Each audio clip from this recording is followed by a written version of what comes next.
بسم اللہ الرحمن الرحیم قد افلح من زکاہا وقد خاب من دساہا۔ قد کا معنی ہوتا ہے یقیناً یا تحقیق یا البتہ، ٹھیک ہے، یعنی یہ تحقیق کے لیے لفظ آتا ہے کسی چیز کو ثابت کرنے کے لیے، تو قد کا معنی آپ کر لیں تحقیق یا بلا شبہ۔ افلاح فلاح پا گیا، فلاح سے نکلا ہے، فلاح پا گیا، کامیاب ہو گیا۔ قد افلح یقیناً کامیاب ہو گیا، قد افلح کون؟ من کا معنی جس نے، زکا تزکیہ کر لیا، پاک کر لیا، زکا کا معنی ہا اس کو، کس کو؟ اس کو اپنے نفس کو۔ پیچھے ونفسن کی بات آ رہی ہے نا، نفس، اللہ تعالیٰ نے نفس کی قسم اٹھائی تو فرمایا کہ جس نے اپنے نفس کو پاک صاف کر لیا یقیناً وہ شخص کامیاب ہے۔ ترجمہ یاد ہو رہا ہے ساتھ ساتھ؟ قد یقیناً افلاح کامیاب ہو گیا وہ شخص، فلاح پا گیا وہ شخص، من زکاہا تزکیہ کر لیا اس کا یا پاک کر لیا اس کو، اس سے مراد کون ہے؟ نفس۔ تو آپ نفس بھی کہہ سکتے ہیں، جس نے اپنے نفس کا تزکیہ کر لیا، اپنے نفس کو پاک صاف کر لیا، وہ کامیاب ہو گیا۔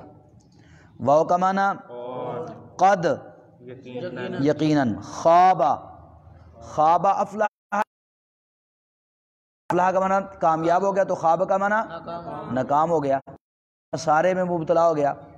من جس نے، دسا ہوتا ہے مٹی میں ملا دینا، خاک میں ملا دینا، خواب من دساہا، اور یقیناً وہ ناکام ہو گیا جس نے اس کو مٹی میں ملا دیا، اس کو خاک میں ملا دیا۔ مطلب کیا ہے کہ جس نے اس کو گندا کر لیا، پلید کر لیا۔ جس نے پاک کر لیا وہ کامیاب ہو گیا، اور جس نے اس کو آلودہ کر لیا، خاک آلود کر دیا، وہ ناکام ہو گیا۔ اللہ رب العالمین نے 11 قسمیں اٹھائی ہیں اس سے پہلے۔ کتنی قسمیں اٹھائی ہیں؟ 11۔ یہ گن لیں آپ، وہ شمسلہ کر دیا، پلید کر لیا، وہ ناکام ہو گیا۔ یعنی اللہ رب العالمین کے ہاں نفس کو پاک کرنے کی، تزکیہ نفس کی کتنی زیادہ اہمیت ہے، اتنی اہمیت ہے کہ 11 قسمیں اٹھا کے اس شخص کے لیے بشارت دی ہے جس نے اس کو پاک کیا کہ وہ کامیاب ہو گئے۔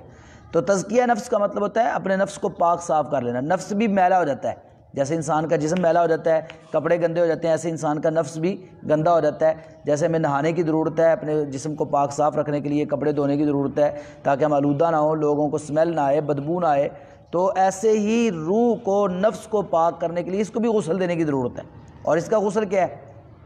اللہ کا ڈر، تقوی، اور اللہ رب العالمین کی اطاعت و فرمانبرداری۔ اور جو شخص شروع کر دیتا ہے، خواہشات کے پیچھے چلنا شروع کر دیتا ہے، اس کو بے لگام کر دیتا ہے، اس کو کنٹرول میں نہیں رکھتا، تو ان النفس لامارۃ بالسوء، نفس کا کام ہی یہ ہے برائی پہ، گندے کاموں پہ، ٹھیک ہے نا۔ تو اس کے لیے لازم ہے کہ اس کو کنٹرول میں رکھیں، اور اس کے کنٹرول کا نام ہے تزکیہ نفس۔ جس نے اپنے آپ کو اپنے نفس کے سپرد کر دیا وہ ناکام ہو گیا۔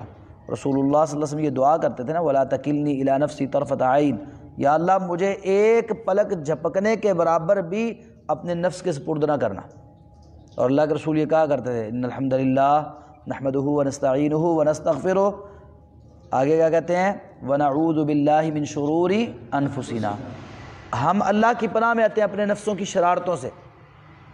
تو یہ نفس جو ہے نا، یہ انسان کا یہ بہت بڑا بت بھی ہے، بہت بڑا شیطان بھی ہے۔ اس شیطان کو کنٹرول کرنا اور اس بت کو توڑنا لازم ہے۔ تو اس لیے اللہ رب العالمین نے اتنی اہمیت دی ہے اس کو کہ 11 قسمیں اٹھا کے کہا ہے جس نے اس کو پاک کر لیا وہ کامیاب ہو گیا۔ ہمارے ہاں گمراہ صوفی کیا کرتے ہیں، وہ نفس کی کو خواہشات سے روکنے کے لیے یا اپنی خواہشات کو مارنے کے لیے وہ ایسے کام کرتے ہیں جو شریعت سے ثابت ہے۔ نفس کو پاک کرنا ہے تو کیسے کرنا ہے؟ شریعت کے مطابق کرنا ہے، اور وہ طریقہ کیا؟ نماز، اللہ کا ڈر۔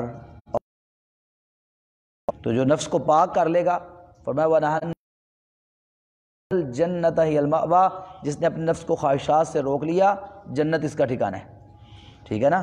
تو دوبارہ ایک بار پڑھ لیں، قد افلح من زکاہا، جس نے اس کا تزکیہ کر لیا، اس کو پاک کر لیا، وقد خاب، ناکام ہو گیا۔ افلح کی الٹ ہو گیا خوابہ، ٹھیک ہے نا؟ بھول جائے تو افلح کی زید پڑھ لیں، ناکام ہو گیا۔ من دساہا، جس نے اس کو مٹی میں ملا دیا، آلودہ کر لیا۔ زکا کا الٹ کیا ہے؟ دسا۔ تو ایک بار پڑھ لیں، جس کو نہیں کچھ بات سمجھ آئی پوچھ لیں، یاد کر لیں۔ سبحانک اللہم و بحمدک، اشہد ان لا الہ الا انت، استغفرک و اتوب الیک۔